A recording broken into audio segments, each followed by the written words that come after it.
سے مسلمان کو گفٹ دیتا ہے, ہدیہ دیتا ہے, تو مسلمان کے لیے وہ ہدیہ لینا جائز ہے, حالانکہ وہ تو حرام آمدن سے کما رہا ہے نا, لیکن بھائی وہ اس کے لیے حرام نہیں ہے. ایک مسلمان شراب بیچ کے پیسے کماتا ہے, اس سے آپ کو زمزم خرید کے دیتا ہے, تو وہ زمزم آپ کے لیے حلال ہوگا؟ کیونکہ حرام آمدن سے گفٹ دے رہا ہے نا, وہ حلال نہیں ہے. لیکن یہی کام ایک غیر مسلم کرتا ہے جو شراب بیچ کے آپ کو ہدیہ دیتا ہے, تو وہ آپ کے لیے کیا ہے؟ جائز ہے, اس لیے کہ وہ شراب اس کے مذہب میں حرام نہیں ہے. وہ سور کا بزنس کر رہا ہے, اللہ نہ کرے, وہ سور بیچ کے پیسے کماتا ہے غیر مسلم, تو وہ پیسے آپ کے لیے حلال ہیں کیونکہ اس کے مذہب میں وہ حلال ہے, تو ہمیں بھی اس کو حلال ہی سمجھنے کا حکم ہے. لیکن اگر یہی کام مسلمان کر رہا ہو تو مسلمان کے لیے یہ ارننگ حلال ہوگی کہ حرام ہوگی؟ حرام. آپ کے لیے اس سے پیسے لینا بھی جائز, بولو نا بھائی, نہیں ہے. اب یہ ٹیکنیکل بات خوب اچھی طرح سمجھیں کہ دو چیزیں ایسی ہیں جس میں اسلام اس وقت جو لبرلزم ہے نا, جو لبرل سے میری مراد وہ لبرل کی وہ ڈیفینیشن نہیں جو ڈکشنری میں لکھی ہوئی ہے, وہ جو عرف میں جس کو لبرل کہا جاتا ہے, جو مذہب مخالف سمجھے جاتے ہیں. اسلام اور پوری دنیا کا جو اس وقت ٹکراؤ ہے نا, ٹکراؤ وہ دو چیزوں میں ہے, ایک سودی نظام اور دوسرا بے حیائی. میں سمجھا پا رہا ہوں اپنی بات؟ کیونکہ اس کے علاوہ جتنی چیزیں ہیں, دیکھیں یہ دو چیزیں ایسی ہیں جس سے انسانیت تباہ ہوتی ہے, اور اس کے اثرات صرف غیر مسلموں پہ نہیں پڑتے. غیر مسلم یہ کام کریں گے تو مسلمان بھی تباہ ہوں گے اس سے. دیکھو میں ایک مثال دیتا ہوں. غیر مسلم کو اجازت ہے کہ وہ شراب بیچے, لیکن کیا اس کو اجازت ہے کہ مسلمانوں میں شراب کی تبلیغ کرے, وہ ترغیب دے کہ یہ بھی خریدو, یہ بھی خریدو, یہ بھی خریدو؟ یہ اجازت دے گا اسلام؟ نہیں, کیونکہ بھائی تم تو کس مسلمانوں کو کیا کر رہے ہو؟ خراب کر رہے ہو.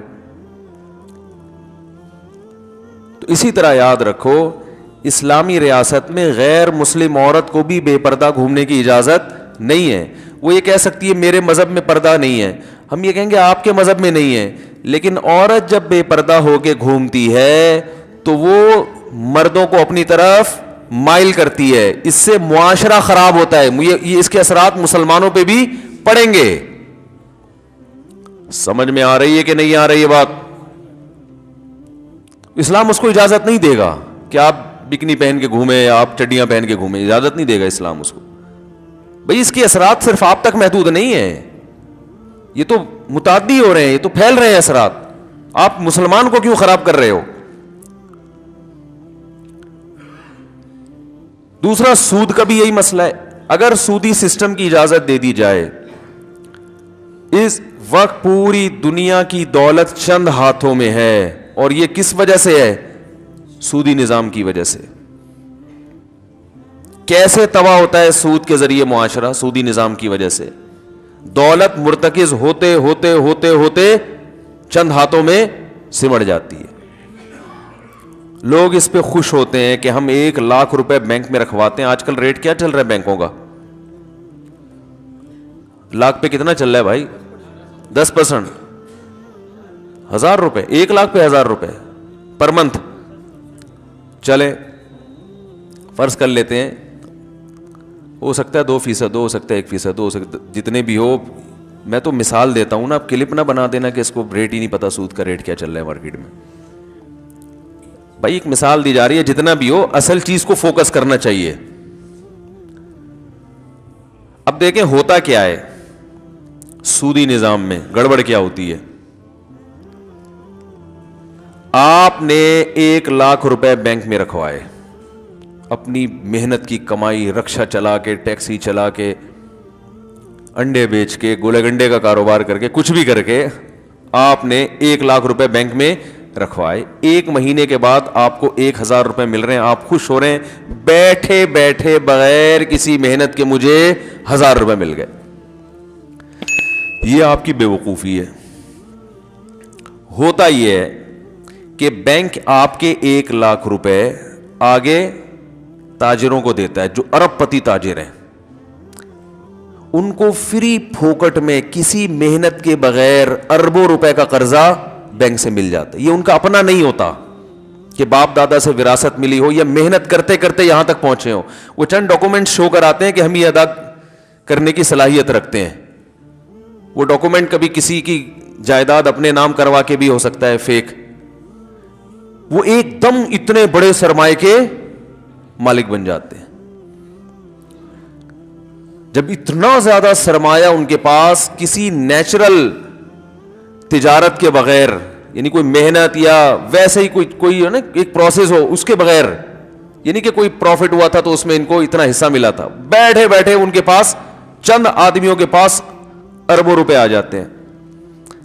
وہ اربوں روپے سے ملے لگا لیتا ہے, فیکٹریاں لگا لیتے ہیں. ایک میں مثال دیتا ہوں, اس نے بیکری کے لیے بیکری کا سامان بنانا شروع کیا. ایک ڈبل روٹی کی فیکٹری لگائی اس نے, ڈبل روٹی بنتی ہے اس میں, بھٹی کہہ لیں یا جو بھی کہہ لیں.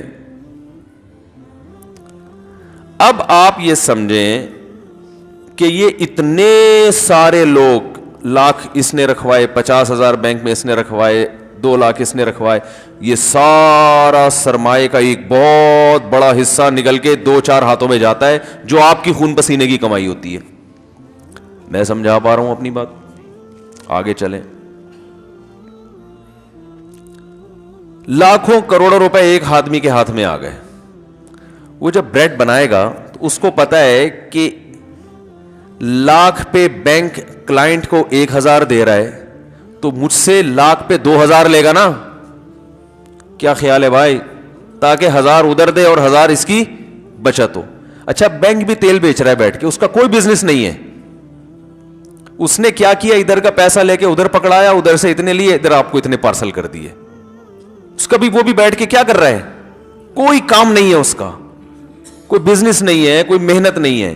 ادھر سے پیسہ, وہاں پارسل, ٹھیک ہے نا, ادھر سے اتنا پروفٹ, ادھر سے آپ کو اتنا پروفٹ دیا, اپنی اتنی بچت. یہ ہے اس کا کام. لوگ کہتے ہیں یہ بھی تو محنت لگتی ہے نا عمارت, تو محنت تو چوری میں بھی لگتی ہے. محنت صرف محنت ہی نہیں ہوتی, محنت کس چیز پہ محنت کر رہا ہے, کر کیا رہا ہے اس پیسوں سے. ایک رکشہ چلا رہا ہے, ریڑھی لگا رہا ہے, گڑا کھود رہا ہے, یا کوئی کاروبار کر رہا ہے, کوئی چیز خرید کے آگے بیچ رہا ہے, کچھ بھی نہیں کر رہا, وہ صرف تیل بیچ رہا ہے بیٹھ کے. تیل بھی نہیں بیچ رہا, وہ بھی بیچ رہا ہوتا تو ہم کہتے چلو کچھ کر رہا ہے. تو اب آپ مجھے بتاؤ, یہ جو پیسہ کمائے گا بینک, یہ نیچرل طریقہ ہے کیا؟ جو قدرت نے جو ارننگ کا طریقہ دنیا میں رکھا ہے نا, وہ طریقہ ہے سپلائی اور ڈیمانڈ کی بیس پہ, کہ لوگوں کی ضرورت کسی چیز کی بڑھتی ہے تو تاجر ان کی وہ ضرورت پوری کر کے ان سے اس کا معاوضہ لیتا ہے. چلیں, اب یہ زیادہ پیچیدہ بحث ہو جائے گی, فی الحال ہم اسی کو سمیٹتے ہیں. اب بینک نے آگے لاکھ روپے جب تاجر کو دیے, تو تاجر نے اس لاکھ پہ بینک کو کتنا دینا ہے؟ 2,000 روپے. تو تاجر جب ڈبل روٹی بنائے گا تو اس کی قیمت میں وہ 2,000 ایڈ کرے گا کہ نہیں کرے گا اس کی لاگت میں؟ بولو نا بھائی. تو تاجر جب بریڈ مارکیٹ میں پھینکے گا تو جتنے کی بریڈ ہوگی اس میں وہ پیسہ جو اس نے سود کی مد میں بینک کو دینا ہے وہ ایڈ کر کے دے گا کہ نہیں دے گا؟